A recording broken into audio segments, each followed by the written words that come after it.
Hawak niya ang papel at ipinaliwanag. Sinabi niya na mahirap tandaan ang lahat ng mensahe, kaya't ibinigay niya sa akin ang papel. Kaagad pagkatapos, kumaway siya kay Day. Magkita tayo ulit mamaya, manghuhuli. Tumingin si Day sa piraso ng papel na bumalik sa nakaraan, noong siya ay nasa silid. Philip. Nagsalita si Day, kailangan ko ng impormasyon tungkol sa mangkukulam. Agad na sumang-ayon si Philip, mangkukulam ba? Narinig ko na yon, mangangalap ako ng impormasyon mula sa hindi ka panipaniwala na tao, hindi ito magtatagal. Masayang nagtanong si Philip, akala mo, sino ako? Nakasakay si Day sa kotse, hawak ang piraso ng papel at tahimik na nag-isip, hindi ko akalain na sa loob ng 2 araw ay makakakuha na ako ng ganito. Pagkatapos, binasa ni Day ang impormasyon sa piraso ng papel, Block 2, Goodman, Panaderia. 42 taong gulang, panadero, lalaki, may dalang mabigat na bag sa isang kamay, Block 8, Andres, tindahan ni Kenny. 23 taong gulang, cashier, lalaki, kumakain ng tuyong tinapay na walang pagbabago sa mukha. Nag-isip si Day, bigla niyang napansin ang isang bagay. Ang taong inay. Naisip niya, dapat itong kumpirmahin. Sa kalye, isang kusinero ang may dalang 2 basket. Biglang lumitaw si Day sa likod ng lalaki. Tumingin siya sa lalaki at tahimik na nag-isip, maliban kay Lennon, wala siyang kwinta sa dibdib. Sa puntong iyon, kumuha siya ng panulat at nagmarka ng linya sa papel. Isipin mo, mayroon pang isang tao. Nang isang tubo ang aksidenteng nahulog mula sa itaas, sa tahimik na pamilihan, hindi kilalang lalaki, nasa edad 30 hanggang 40, sa isang iglap ay nakaiwas sa nahuhulog na tubo ng walang takot o pagkabahala. Sa piraso ng papel, nakasulat si Philip, walang anumang senyales ng pagkabigla. Naglakad si Day sa kalye at tahimik na nag-isip, malamang, isa siyang mangkukulam. Hindi sinasadyang napadpad siya sa tindahan ng mga libro. Sa harap ni Day, may 2 tao na nag-uusap. Sarado rin na yon, paano tayo makakapagbukas kung ganyan? Sabi ng isang maikling buhok na mayabang. Kahit araw-araw na magtapo ng bato, makakapagbukas tayo, agad na agad. Sabi ng isa. Tigil na dito, mukhang tapos na ang trabaho, di ba?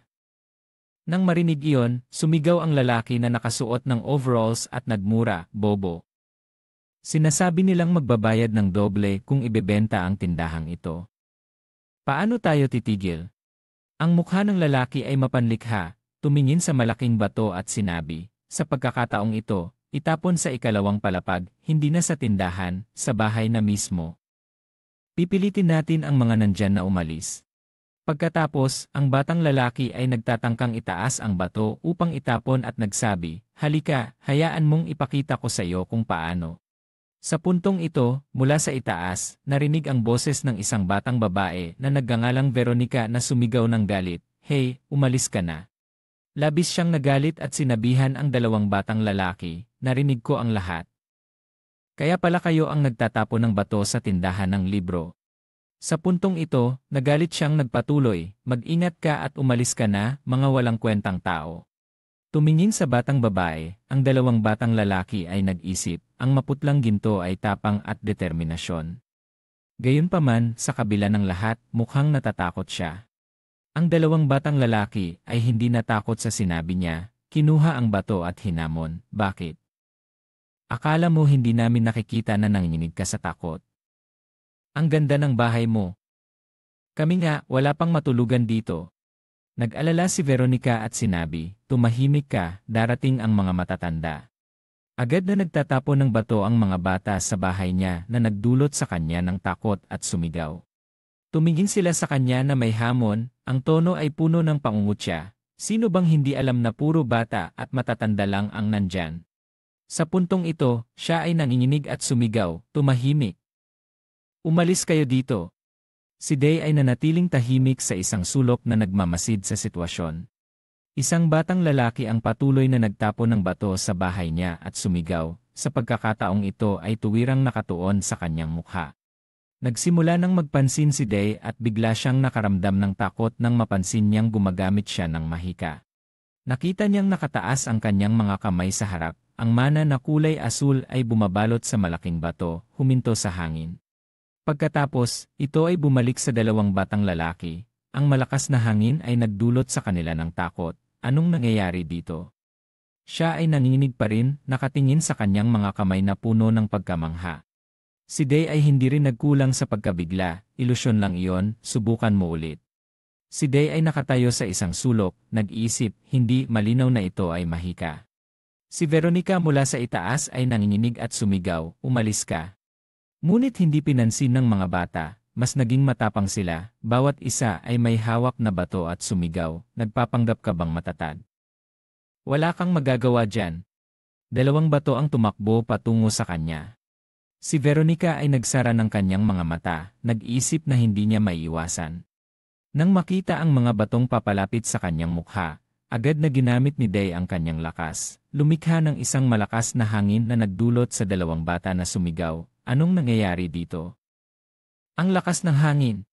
Isang bato ang tumama sa mukha ng batang nakasuot ng overalls na nagdulot sa kanya ng sakit. Ang batang katabi ay nagulat at sumigaw. Anong nangyayari? Nais niyang tanungin, ayos ka lang ba? Ngunit hindi pa natatapos ang kanyang tanong ay tinamaan na siya ng isa pang bato sa mukha. Pareho silang humahawak sa kanilang mga mukha at sumisigaw. Si Day ay tahimik na lumabas, tumingin kay Veronica. Siya ay hindi pa rin nakakabawi. Nagsalita si Day, matagal na tayong hindi nagkita. Matapos ang ilang sandali, ang dalawang batang lalaki ay natanggap na ang kanyang mga suntok. Yumuko si Veronica at nagpasalamat, salamat sa pagtulong sa akin. Sumagot si Day, walang anuman. Sa pagkakataong ito, may nais akong itanong.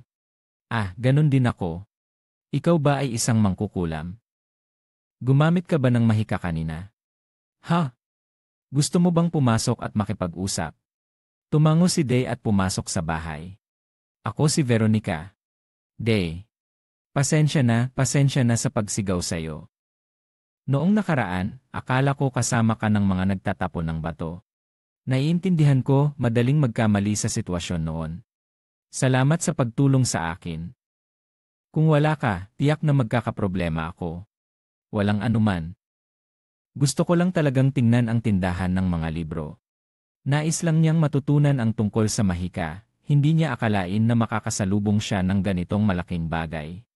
Nagulat si Veronica, totoo ba? Sa kanyang isipan, iniisip niya na hindi ba ang mga tao dito ay mahilig sa utang na loob. Napakakakaiba. Matapos ang ilang sandali, umupo silang dalawa sa mesa upang makipag-usap. Biglang nagtanong si Day, Veronica, saan ka natutong gumamit ng mahika? Sumagot ang dalaga, inampun ako ng lolo ko kasama ang mga kapatid ko. Nang marinig iyon, lumapit si Day, ang kanyang mga mata ay seryoso. Alam din ba ng lolo mo ang mahika? Nakita ang kanyang saloobin, nag-alala siya at mabilis na sumagot, siyempre, siya ay isang mangkukulam. Hindi nag-atubiling nagtanong si Day, maaari ko bang makilala ang lolo mo? Nang marinig iyon, lumapit si Day, ang kanyang mga mata ay seryoso, alam din ba ng lolo mo ang mahika? Bigla, siya ay nagulat at sumigaw, sandali. May sugat ka sa pisngi. Kalmadong inalis ni Day ang kanyang buhok at mahinahong sinabi, slight lang, ayos lang. Ngunit nag-aalala pa rin si Veronica, ngunit kung ganyan, magkakaroon ng impeksyon. Lumapit siya, inilagay ang kamay niya sa mukha niya at sinabi, sandali lang. Pagkatapos ay nag-concentrate siya ng lakas, unti-unting nawala ang sugat sa mukha ni Day at tuluyang nawala. Huminga siya ng maluwag tapos na. Tumayo si Day, puno ng mga tanong, paano mo nagawa iyon? Nagulat si Veronica, anong ibig mong sabihin na nagawa? Patuloy na nagtanong si Day, kakaiba ang paggalaw mo ng mana puti na lumilikha ng liwanag at nagpapagaling sa sugat ko. Ang isip ni Day, iniisip niya na kahit anong pagsisikap, hindi niya kayang ilipat ang mana puti. Ang mana puti ay tumutugon lamang sa mga taong nagmamalasakit o kapag may nagbuwis para sa iba. Ang mga damdaming iyon ay napakalayo sa isang taong walang emosyon tulad niya. Nahihiyang ipinaliwanag ni Veronica, gumamit lang ako ng healing magic. Nagtanong siya, ano ang mana puti? Nag-isip si Day, hindi pa siya nakakarinig ng kulay na yon. Sinasabi ng mga tao na ang mana ay hindi nakikita, kahit ang mga mangkukulam ay hindi ito nakikita. Tumingin si Veronica sa kanya na may pag-usisa, ikaw, ano ang mana puti? Ito ba ay isang elemento ng pag-recreate? Tumango si Day, elemento ng pag-recreate. Nagpatuloy si Veronica sa pagpapaliwanag, ang elemento ng pag-recreate ay karaniwang ginagamit sa healing magic, minsan ay pinagsasama pa ito sa dalawa o higit pang mga elemento ng suporta. Nagtanong si Day, ilan ang mga elemento? Sumagot siya, marami, kung bibilangin ang mga natural na elemento, higit sa 20 na, kasama ang mga tulad ng amplification, obstruction, manipulation, at recreation, dapat ay nasa 100. Mahigpit na piniga ni Day ang kanyang mga kamay, puno ng pag-asa, natuto ako ng bagong bagay. Makakatulong ba ang pagkikita sa kanyang lolo upang mas maintindihan ko pa? Nagtanong siya, nasa 2nd palapag ang lolo mo, di ba? Tumango si Veronica, mahina siya, halos hindi na umaalis sa kama. Dagdag pa niya, maghintay ka sa mesa sandali, titignan ko kung gising na siya. Agad siyang nagmadaling umakyat sa hagdang bato, babalik ako agad. Si Day ay nanatili, nakatingin sa bookshelf. Siya ay tahimik na nag-isip, Ginoong Dule, maliwanag na walang malay tungkol sa kahulugan ng pagkatao ng tao. Siya ay nag-scan sa mga aklat, sinasabi sa sarili, narinig kong mahal ang mga libro dito. Ang paghawak sa mga ito gamit ang kamay na ito ay maaaring magpababa ng kanilang halaga. Ang huling beses na naligo ako ay nang umuulan, hindi ko naamoy ang anumang masangsang, pero sigurado akong may iba na nakakaamoy. Naisip niya ang kanyang nakababatang kapatid na may pulang buhok, ang ilong ba niya ay binyi o hindi siya makapagsalita mula pa kanina. Hindi ba ito mukhang talarawan? Pag-aaral ng paghahati-hati ng mga elemento ayon sa rehiyon. Pagkatapos ay hinawakan niya ang aklat, bumubulong tungkol sa dahilan ng pagpapalawak ng itim na ulan. Nagtataka, Denen, umalis na ba siya dahil sa tagal ko? Si Day ay nagsalita mula sa likuran, nandito pa ako. Siya ay nagulat at sumigaw, eha. Pagkatapos ay inayos niya ang kanyang paghinga, hingal na nagsabi, sigurado akong nag-ikot ka sa bookstore. Sa kanyang isip, tahimik siyang nag-isip na hindi niya alam na nandyan siya sa likuran. Si Day ay nakapamaywang na nagtanong ng tuwid, mayroon bang aklat tungkol sa mahika? Naghahanap ako sa paligid pero wala akong makita. Si Veronica ay nagdududa, kaya mo bang magbasa? Nasuri mo na ba ang pamagat ng aklat? Siya ay tumango. Pagkatapos ay tahimik na nag-isip si Veronica, mas kawili-wili ang batang ito kaysa sa inaasahan ko. Bukas ay babalik ako, si Day ay tumango. Nang si Day ay naghahanda ng buksan ang pinto, nagtanong si Veronica, sa pagkakataong ito, sinabi niya ang kanyang hinala, bakit gusto mong makipagkita sa kanya? Mukhang iyon ang layunin mo mula sa simula. Siya ay hindi alam kung paano sasagutin. Pagkatapos, ang pinto ay unti-unting bumukas kasabay ng boses. Naghahanap ako ng isang prism na naglilipat ng tanawin sa ibang lugar sa ganap na 4 oras 30 minuto ng hapon. Sa masiglang atmosfera ng isang matao at masiglang restaurant, si Day ay nakatuon sa pagbabasa ng impormasyon sa papel na hawak niya. Gusali 32, isa sa isang tahimik na shopping street, isang lalaking hindi kilala ang pangalan mula 30 hanggang 40. Madalas siyang lumabas mula 7 hanggang 8 oras ng umaga at 6 hanggang 7 oras ng gabi, palaging bumabalik na may dalang basket na puno ng pagkain at bumababa sa basement. Hindi tiyak kung ano ang ginagawa niya roon. Isang ideya ang lumipas sa isip ni Day, ito ang lugar kung saan nakatira ang lalaking iyon. Umaasa siyang makakahanap ng mga pahiwatig na may kaugnayan sa mahika. Si Day ay bumubulong na binabasa muli ang mga linya sa papel. Ang impormasyong ito ay mula kay Johnny. Sa sandaling iyon, isang staff ang nagdala ng pagkain, nakangiti na nagsabi, narito ang iyong order. Sa kabutihang palad, ang staff na iyon ay pinangalan ng Johnny. Si Day ay umiling, hindi ko in-order ang ganitong pagkain. Libre ito, ikaw ay isang hunter di ba? Ikaw ang bayani ng mga bata, alam mo ba? Si Day ay nag-atubiling tinanggap ito. Gayunpaman, may gusto akong itanong sa'yo. Si Johnny ay tila labis na nasasabik, magtanong ka lang, maaari ko pang sabihin sa'yo ang password ng storage ng lugar na ito. Si Day ay tahimik na nag-isip, hindi na kailangan ng ganoong antas. Kinuha niya ang papel at nagtanong, paano mo napatunayan na ang schedule ng lalaking ito ay tama? Johnny ay nagpatunay, siguradong 100%. Sa loob ng 3 buwan ng pagtatrabaho dito, nakita ko siyang pumapasok at lumalabas mula sa basement ng gusaling iyon sa mga tiyak na oras. Tumango si Day, mga 7 oras ng gabi, di ba? Tumawa si Johnny, halos hindi ko na kailangan tingnan ang relo dahil sa kanya. Biglang narinig ang boses ng manager, Johnny, tamad ka na naman ba? Nagulat si Johnny, pasensya na po. Pagkatapos ay bumalik siya kay Day, pasensya na, kailangan ko nang umalis. Kung may kailangan ka pang itanong, tawagan mo lang ako.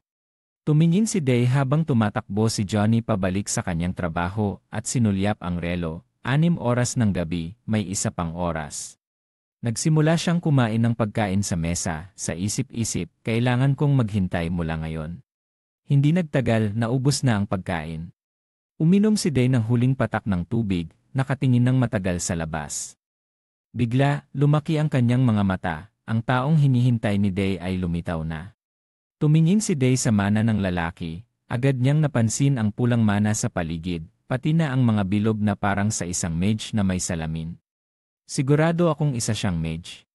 Agad na naglagay ng sombrero si Day at tumakbo palabas, sumigaw, salamat sa pagkain. Masayang sumagot si Johnny, ikinagagalak kong makapaglingkod. Nakatayo si Day sa harap ng bahay, nagplano, ang lalaking iyon ay lalabas mula sa bahay sa loob ng 1 oras. Kailangan kong makahanap ng pahiwatig tungkol sa mahika sa panahong iyon. Pumasok siya sa bahay ngunit ang pintuan sa harap ay nakasara. Tama ang hinala ko, ngunit hindi ko na maibabalik. Kailangan kong makahanap ng paraan upang makapasok sa anumang halaga. Bigla, nagsimulang umagos ang mana mula kay Day. Ang mana ay tumutugon, dumadaloy sa susi ng pintuan. Ang mana ay tumutugon, dumadaloy sa susi ng pintuan. Ang susi ay sumipsip ng isang halaga ng mana at unti-unting bumukas ang pintuan. Tumingin si Day sa kanyang kamay, nagtataka, paano ko nagawa yon? Ngunit agad niyang itinaboy ang pag-isip na yon, hindi, kailangan kong mag-focus, hindi ko maaring isipin ito ngayon. Nagsimula nang magmasid si Day sa buong silid. Ang mga piraso ng papel sa sulok ng silid ay nakakuha ng kanyang atensyon. Ano ito? Maaaring ito ay mahalagang impormasyon tungkol sa mage na yon. Binuksan ni Day ang mga piraso ng papel, nagbasa ng tahimik, tulad ng matinding apoy sa aking buhay, ang boss ay nawala mula ng matangdal. Nagtataka siya, ito ba ay liham na isinulat ng lalaking iyon? Sa papel ay maraming nakasulat na binura. Ang blood gem na ibinigay sa akin, maaari akong maging mas malakas. Isang linya ang tumama sa kanyang mata, pumunta sa 66 na lugar na aking hinukay. Naalala ni Day ang numerong 66 na alam niya, 66 na ulila. Ang mga salita ni Cedric ay umuukit sa kanyang isipan, nangako sila na tatanggapin kami kapag kami ay umabot sa 66 na tao. Naghinala si Day. Ito ba ang manager ng pulang metro na binanggit ni Cedric? Mula sa nilalaman ng liham na ito, maaaring maunawaan na siya ay tinanggal mula sa organisasyon. Bigla, isang kakaibang bagay ang nakakuha ng atensyon ni Day. Ito ay nasa isang kahon, patuloy na naglalabas ng malakas na pulang mana. Ang pakiramdam na ito ay nag-udyok kay Day na buksan ang kahon. Pagtingin niya, agad niyang napansin na ito ay kapareho ng uri ng hiyas na nakadikit sa singsing ni Cedric. Ito ay tiyak na ang blood gem na binanggit sa liham. Sinasuri ni Day ang mga hiyas sa kanyang harapan, masusing nag-aanalisa, sila rin ay katulad ng mana, ngunit hindi ito mana sa hangin. Ang mga hiyas na ito ay may kakayahang sumipsip ng mana ng mas madali. Naisip niya ang tungkol sa kanyang sarili, habang ginagamit ang mga ito. Ano ang mangyayari kung gagamitin ko ang mahika sa bagay na ito kaagad? Ang maliwanag na apoy ay sumiklab sa kanyang palad. Masigasig na pinagmamasdan ni Day ang apoy, napagtanto na ito ang pinakamalaking pulang apoy na kanyang nagawa. Karaniwan, mas matagal ang kinakailangan upang maisagawa ang mahika. Bigla narinig ang mga yapak. Mahigpit na hinawakan ni Day ang mga hiyas, lubos na nag-inat. Bumalik ang lalaki sa loob ng 15 minuto at pumasok sa silid, lumapit sa mesa at nagmumurmur, sumpain. Hindi makapaniwala akong nakalimutan ko ang wallet ko. Parami akong nagiging tanga. Ito ang dahilan kung bakit ako tinanggal ng manager. Pinakalma niya ang kanyang sarili, nagtatago sa likod ng pinto at maingat na nakikinig. Kailangan kong bumili ng mas maraming pagkain kaysa sa karaniwan upang hindi na kailangang lumabas sa loob ng ilang panahon. Nakatayo si Day sa likod ng pinto, kalmado. Biglang huminto si Walter, mukhang may iba pa akong dapat gawin. Nagmumurmur, kailangan ko ng kaunting gamot na pang-shot. Biglang sumigaw si Walter, akala mo ba hindi ko alam na nandyan ka? Agad na inundayan ni Day ng saksak ang lalaki. Sumigaw si Walter sa sakit, Bumangga sa pader at sumigaw, Sumpain. Nagtatanong si Walter, sino ka? Sumpain. Dumadaloy ang dugo sa aking mga mata. Paano mo binuksan ang pinto? Hindi nag-atubiling lumapit si Day upang magtanong, habang siya ay patuloy na umaatake, iniisip na kaya niyang supilin siya at pilitin siyang magsalita tungkol sa lahat ng alam niya, ngunit ang ginawa ni Tweet ay nagulat sa kanya. Kinuha ni Walter ang kutsilyo, nagmumura, Sumpain ka. Unti-unting lumalabas ang lakas ni Walter, tinatangkang baliwalain ang matatanda. Itinutok niya ang kutsilyo sa kanya. Bakit siya naguguluhan habang nakatingin sa talim ng kutsilyo at nagtanong, at paano ka naging ganito kalakas? Agad na hinila ni Day ang kutsilyo mula sa kanyang kamay at tumalon palayo. Hawak niya ang talim ng kutsilyo sa harap niya. Kanina, napagtanto ni Day ang trick ni Walter, nakatuon siya ng mana sa kanyang kamay, gumagamit ng mahika upang maiwasan ang saksak. Inilabas ni Walter ang kanyang sandata, sumigaw, bumaba ako sa iyo dahil bata ka pa, pero ngayon ay sisirain ko ang iyong mukha. Habang papalapit ang sandata ni Walter, sa isip ni Day, ang mahika na yon ay kaya ko ring gawin. Agad niyang isinagawa ang kanyang iniisip, nagkalat ang mga patak ng dugo. Napahinto si Walter, ikaw. Labis siyang nagulat, paano mo nagawa ang mahika na yon? Ginamit ni Day ang kanyang alaala, naaalala ang kombinasyon ng kulay at proporsyon ng mahika na ginamit niya. Sinubukan ni Walter na lumapit ngunit nabigo. Ano ang nangyayari? Mukhang ito ay isang uri ng natatanging mahika na naimbento ko. Maaaring ang batang ito ay... Agad na napansin ni Day ang kahinaan ng kalaban. Yumuko siya, malakas na tinamaan si Walter. Ang saksak ni Day ay agad na nagdulot ng pinsala sa kanya. Tumingin si Walter kay Day na may sakit. Sinubukan ni Walter na kumapit sa railing upang makabawi. Nagmumurmur siya, ikaw, tama ako, tiyak na ipinadala ka ng manager dito. Habang patuloy na nagsasalita si Walter, agad na sinaksak ni Day ang kanyang kamay. Narinig ko na may isang taong kumokopya ng mahika sa mga mamamatay tao. Nanatiling kalmado si Day at nag-isip, kailangan kong magpababa ng boses upang itago ang pagkakakilanlan. Hindi siya nagtanong, mayroon akong maraming katanungan para sa iyo mula ngayon. Mangyaring sagutin ang aking mga tanong. Nagtawa si Walter ng kakaiba, ang tono ay puno ng kababalaghan. Kuhuhu, hindi ko akalain na ang mamamatay tao sa mga alinggaw ay kasing bata mo. Tumingin si Day sa kanya na humihingal, sa kanyang isipan ay nag-aanalisa. Ayon sa kanyang karanasan, ang pakikipag-usap sa ganitong uri ng tao ay imposibleng magtagumpay. Kung hindi niya makuha ang impormasyon, mas mabuting tapusin na lamang siya dito. Bigla, sumabog ang lakas ni Walter na nagdulot ng takot kay Day. Sumigaw siya ng baliw, ayos. Naiintindihan ko na. Pipilitin kong walang ibang pagpipilian ang boss kundi kilalanin ang aking kakayahan. Susunugin kita, mamamatay taong aso. Ang apoy ay sumiklab mula sa kanyang katawan, si Walter ay tumatawa habang nagsasalita ng may kabaliwan, si Walter Blood ay malapit nang bumisita sa kanya. Siyempre, kung makakaligtas ka mula dito.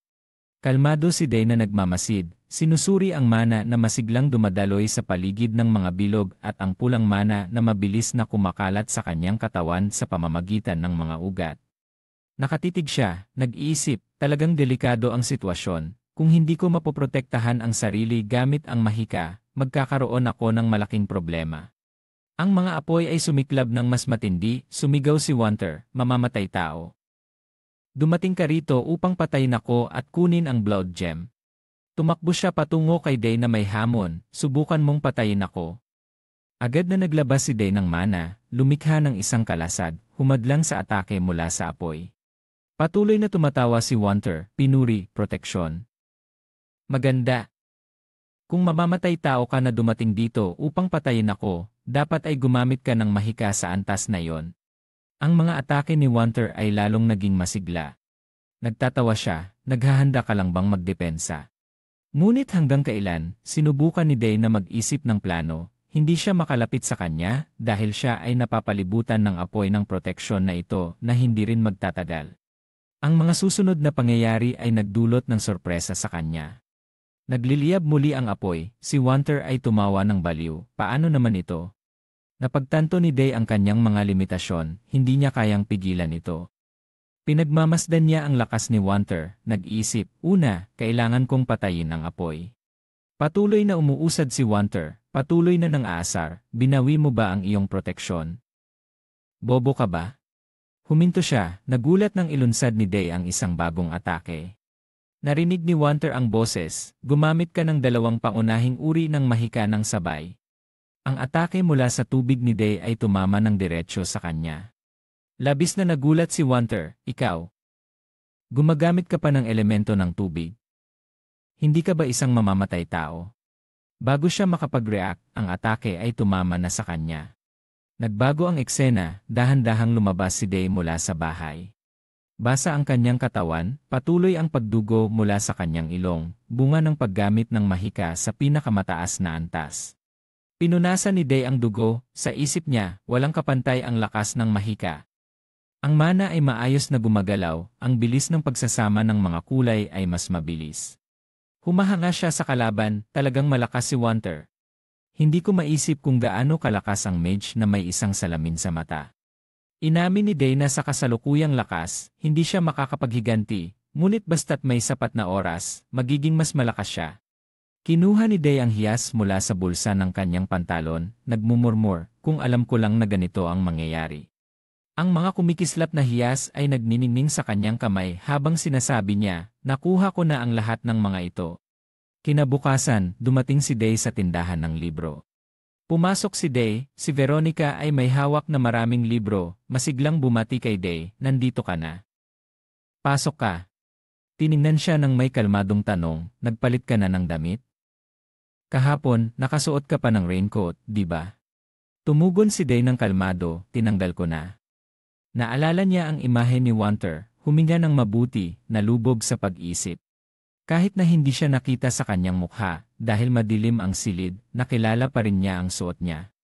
Dinala ni Veronica si Day sa isang silid, ipinaliwanag, sinabi ko sa kanya ang tungkol sa paraan ng paggamit mo ng mahika na tumulong sa amin at pati na rin ang tungkol sa paghahanap mo ng bahaghari.